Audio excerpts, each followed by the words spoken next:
Freak, a very solid start there for SK, and I love the fact that they came out of the gates, threw a curveball with a very interesting champion select, picking up that Fizz early, but then ending up in the jungle.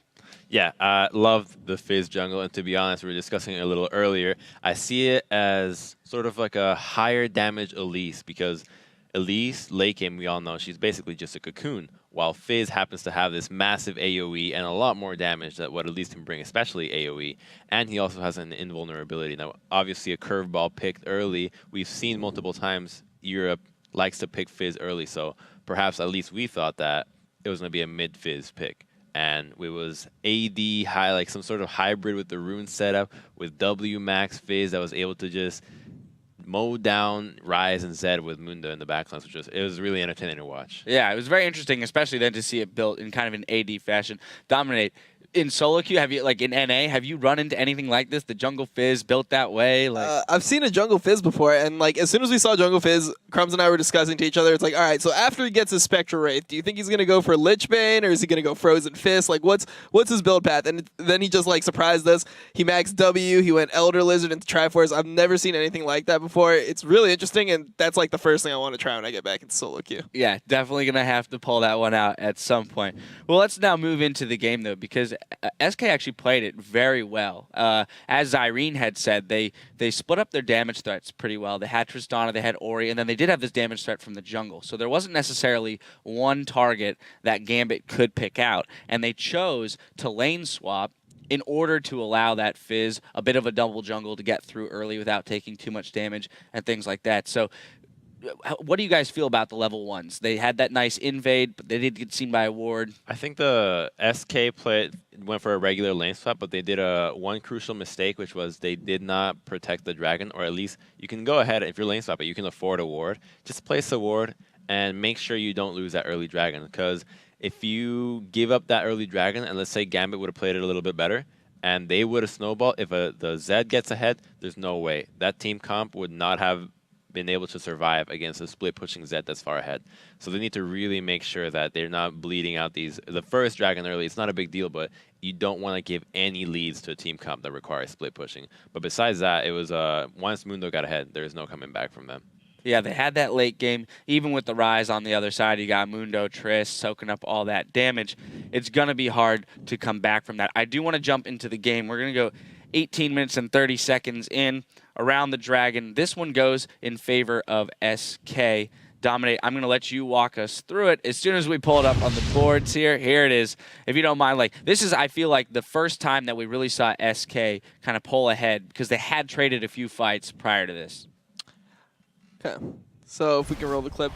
So they start off on Dragon. They're kind of just tanking it. They're daring Gambit to come in. And from here, what I like is they all commit to a side. They see Lucian on one side, and they all run left, and they just try to Zerg that side. And I think that's really smart play when you get attacked from two sides. Something that I actually wish we did a little bit more of on my team. So really smart call, and they're able to just clean it up by just being decisive and choosing a side to go on. So this, yeah, like you said, it points to decisive, clear calls from a challenger team, which is, you know, something that we generally are criticizing challenger teams for, right? Like, they're all great individually skilled players, but generally they lack in the areas of shot calling and team play where LCS teams excel. But SK, I mean, they're looking pretty sharp here. Is this an LCS team in the works right here? We have to see more games, to be honest. Seeing just that game, again, you played a death ball comp. They had a perfect death ball comp with the Fizz being able to be more of a diver and high damage threat instead of what we normally see being like an Elise or a Nunu that just basically only protects. So I really like that, but we need to see what they can deal. You need to be able to win in the best of 5 if you're a LCS caliber team, of course. But again, that game, I think if Gambit would have gotten the early lead, they could have snowballed really far out of control. But NIQ did not seem that comfortable on Zed. Like, he just was. It didn't look like it was his really comfort pick, to be honest. At least not for now. Crumbzz, you spoke to the death ball aspect of the team, so we are going to pull up the second replay, which is only about 4 minutes later into the game, top lane. This is where we kind of see the Tristana get to that point of, like, there's no return. So I'll let you take this one away. All right, so this is after they took the tier 2 mid. They saw a big wave top and went for it. Now, they just needed to back off here, and Fizz just goes in, commits suicide, and he basically done this himself. Now, he gets Zed ulted, which is a mistake by by Zed going for that because the Fizz is already dead. He used his E to get in. There's no getting out. And SK overcommits, but they're so far ahead that at this point it doesn't even matter. They managed to kill a couple, and now Gambit overcommits just like they did earlier. And once the Ori QW hits Lucian, they needed to just run away, but they keep chasing, and you're chasing into a team comp that wants you to chase them. Ori and Triss don't want to run into anybody. They want everybody to come to them. That's why they're really high damage threats that are not very, well, they're kind of mobile, but they just don't want to be the ones jumping into the fight. You want to create a situation where people jump you, and that's exactly what Gambit gave them, and they ended up getting ace for it. At this point, Tristana's 8-1. We kind of see the game play out the way we expect it to. So Dominate, best of 5 series. One team pulls out. We'll say a little bit of cheese here in the first game. What's Gambit saying now? Because how much do they have to respect that cheese and worry about the Fizz again, or how much are they actually pulling from that game, saying, "Hey, look, if we can get them into a standard comp, we've got them beat." I personally think that in that situation, I think you should ban out the Fizz. If it's something that's that out of left field and you don't really have an answer, I'd say just go ahead and ban it out. Unless you're super confident and you think you have like a legitimate counter, just go for a more standard game. I don't think there's another reason to give this guy an AD Fizz where he just pretty much like he was just really annoying in the game. It seemed like they didn't have an answer at any point, so I think that they should just ban it out.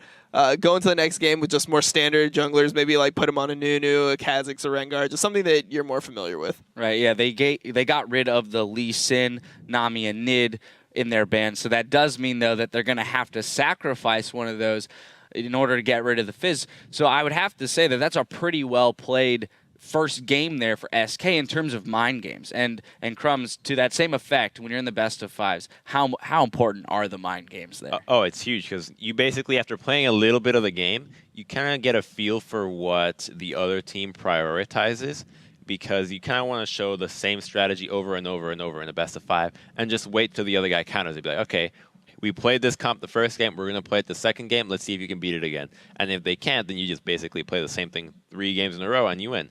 So I'm guessing SKP will try to do the same thing. They'll play a similar comp. Now, maybe Fizz gets banned. As Dominate pointed, he was really annoying. Like, I don't think he was like a huge reason why they won, but he just was in the faces of Gambit the entire time, and they did not seem like they knew how to do it. Like, for instance, that example where Zed ulted the Fizz that E'd into him, that was if Zed had saved his ultimate, overcommitting to chase a Triss and Ori would have been perfect. They probably would have won that fight really decisively. But they just did not look comfortable playing against that champion. So we could see that ban and put him on something more standard. But if they see Lee Sin as something that they should get rid of for SK Prime, then perhaps not. But I think they should have just gone for something for like a Lee Sin for Diamond. After all, it's one of his best champions, and Lee Sin can deal with any cheese jungler. Yeah, a jungle Fizz pick is definitely one of those picks that requires a lot of your brain power when you're playing against it, because being unaware of its full potential requires you to give it more thought, which makes it harder to deal with in team fights, because you're like, I'm not sure what his damage output potential is, so I'm going to ult him just to get him off the playing field here. But if we go into the next game, right? Yesterday we saw a challenger team start out 2-0 and then not be able to come back. So when we talk about the difference between an LCS team and a challenger team, Gambit being one of those teams that has been around for a very long time, we have Edward and Diamond still on that team. How much is their mental fortitude, their stamina, their ability to play 5 games in a row and adapt gonna factor into being able to pull out a win? Dominate? I definitely think that they'll be pretty calm with it. They've played best of 5s before. Like they were in the finals of LCS even a couple splits ago. So I think they'll be fine. I think they just need to get away from the cheese. They showed that Fizz was a super high priority. They first rotation the Fizz. Like after you see that, you know that they're probably prepared to play jungle and mid, since they played a jungle that game. I think that you should just go with a more standard game and just see if they can beat you straight up. All right, so we'll look to see if Gambit does make some of those changes. Look for a more standard game, as they clearly had a game plan going into that first game. We are going to take a quick break, though, while the teams reset for our second match between SK Prime and Gambit. The Spring Promotion Tournament resumes in just 3.5.